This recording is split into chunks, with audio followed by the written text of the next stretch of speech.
사도행전 3장. 하루는 오후 3시에 베드로와 요한이 기도하러 성전에 들어가고 있었다. 마침 그때에 사람들이 나면서부터 걷지 못하던 사람을 메고 왔다. 그는 날마다 아름다운 문이라는 성전문에 앉아 성전에 들어가는 사람들에게 구걸하던 사람이었다.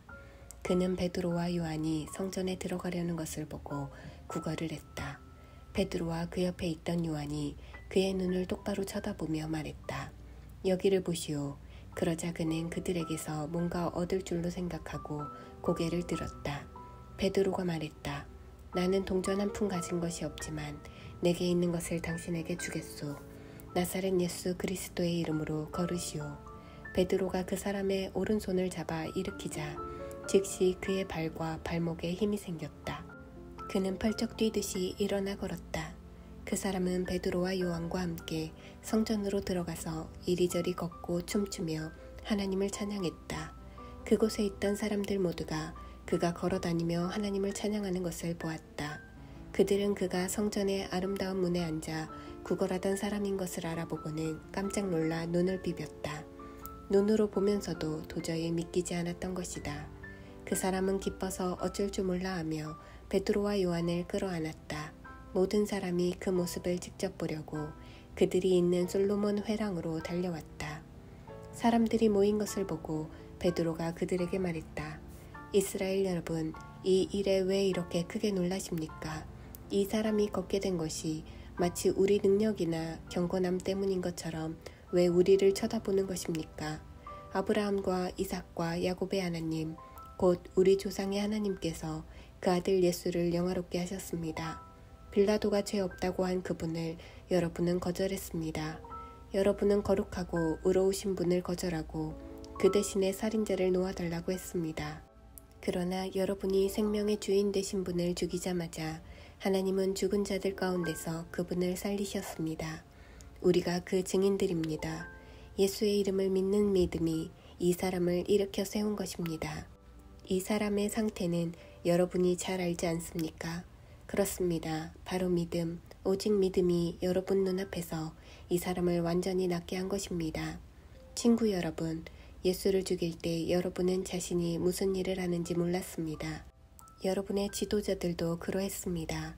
그러나 모든 예언자의 설교를 통해 메시아가 죽임당할 것을 처음부터 말씀하신 하나님께서는 여러분이 무슨 일을 하는지 정확히 하셨고 그 일을 사용해서 그분의 계획을 이루셨습니다. 이제 여러분의 행실을 고칠 때입니다. 하나님께로 돌아서십시오. 그리하면 그분께서 여러분의 죄를 씻어주시고 축복의 소나기를 쏟아부어 여러분을 새롭게 하시며 여러분을 위해 예비하신 메시아 예수를 보내주실 것입니다. 하나님께서 거룩한 옛 예언자들의 설교를 통해 말씀하신 대로 예수는 만물의 질서가 다시 회복될 때까지 하늘에 계셔서 보이지 않을 것입니다. 한 예로 모세는 이렇게 말했습니다. 너희 하나님께서 너희를 위해 너희 동족 가운데서 나와 같은 한 예언자를 일으켜 세우실 것이다. 너희는 그가 하는 말을 다 들어라. 그 예언자의 말을 듣지 않는 사람은 하나도 남김없이 그 백성 가운데서 멸망할 것이다. 사무엘부터 시작해 그 뒤를 이은 예언자들도 모두 같은 이야기를 전했고 이날이 올 것을 힘주어 말했습니다. 여러분은 이 예언자들의 후손이며 또 하나님께서 여러분의 조상과 맺으신 그 언약의 후손입니다. 하나님께서 아브라함에게 주신 언약의 말씀이 무엇입니까? 이 땅의 모든 민족이 내 후손으로 말미암아 복을 받을 것이다. 그러나 여러분이 맨 먼저입니다. 하나님께서는 여러분 한 사람 한 사람이 그 악한 길에서 돌이키면 여러분에게 복을 주시려고 그 아들을 일으켜 세우시고 여러분에게 보내신 것입니다. 4장.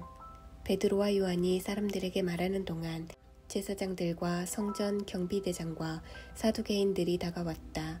그들은 이 신출내기 사도들이 사람들을 가르치는 것과 죽은 자의 부활이 예수께 일어났다고 선포하는 것에 분개했다. 그들은 사도들을 체포해 다음날 아침까지 감옥에 가두었다. 이미 늦은 저녁이기 때문이었다. 그러나 그들의 이야기를 들은 사람들 가운데 이미 메시지를 믿은 사람들이 많았다. 그 수가 대략 5,000명쯤 되었다. 이튿날 예루살렘에 회의가 소집되었다. 통치자, 종교 지도자, 종교학자, 대제사장 안나스, 가야바, 요한, 알렉산더 등 주요 인물들이 다 모였다. 그들은 베드로와 요한을 한가운데 세워놓고 따져 물었다. 누가 너희에게 이런 일을 맡기더냐? 도대체 무엇 때문에 이런 일을 하느냐? 그 말에 베드로가 성령이 충만하여 거침없이 말했다. 백성의 통치자와 지도자 여러분, 오늘 우리가 병자를 고친 일로 재판에 회부되어 신문을 받는 것이라면 나는 더없이 솔직히 말하겠습니다. 우리는 하나도 숨길 것이 없습니다. 여러분이 십자가에서 죽였으나 하나님께서 죽은 자들 가운데서 다시 살리신 나사렛 예수 그리스도, 그분의 이름으로 이 사람이 건강하고 온전한 모습으로 여러분 앞에 서 있습니다. 너희 석공들이 내버린 돌이 이제 모퉁이 돌이 되었다는 말씀은 예수를 두고 하신 말씀입니다. 구원받을 다른 길은 없습니다. 오직 예수의 이름 외에는 구원받을 수 있는 다른 이름을 우리에게 주신 적이 없고 앞으로도 없을 것입니다. 베드로와 요한이 어찌나 당당하고 자신 있게 서 있던지 그들은 두 사람에게서 눈을 뗄 수 없었다. 그 두 사람이 성경 훈련이나 정식 교육을 받지 못한 평신도인 것을 알고 그들은 더욱 놀랐다. 그들은 그 두 사람이 예수와 함께 다녔다는 것을 알았지만 그들 앞에 꼿꼿이 서 있는 고침받은 그 사람을 보고서는 뭐라고 반박할 말을 찾을 수 없었다. 그들은 방도를 짜내기 위해 베드로와 요한을 밖으로 내보내고 나서 서로 의논했다. 이들을 어떻게 하면 좋겠습니까? 기적이 일어났고 그 배후에 저들이 있다는 것이 이미 온 시내에 알려졌습니다. 우리도 부인할 길이 없습니다. 더 이상 일이 커지지 않도록 저들을 위협해서 입을 막읍시다. 다시는 누구한테도 예수의 이름을 말하지 못하도록 말입니다. 그들은 베드로와 요한을 다시 불러서 어떠한 경우에도 예수의 이름으로 말하거나 가르치지 말라고 경고했다. 그러자 그들이 바로 되받았다. 하나님의 말씀보다 여러분의 말을 듣는 것이 하나님 보시기에 옳은 일인지 여러분이 판단하십시오. 우리의 입장은 분명합니다. 우리는 우리가 보고 들은 것을 말하지 않을 수 없습니다. 종교 지도자들은 그들을 다시 위협한 뒤에 결국 풀어주었다. 그들을 감옥에 가두어둘 만한 죄목을 찾지 못했던 것이다. 만일 가두어 두었다면 백성이 가만히 있지 않았을 것이다. 백성은 이번 일로 모두 하나님을 찬양하고 있었다. 이 기적으로 병이 나은 사람은 40살이 넘었다.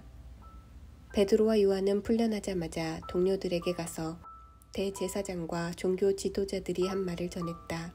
보고를 전해 들은 사람들은 놀랍도록 하나가 되어 소리 높여 기도했다. 강하신 하나님, 주님께서는 하늘과 땅과 바다와 그 안에 있는 모든 것을 지으셨습니다.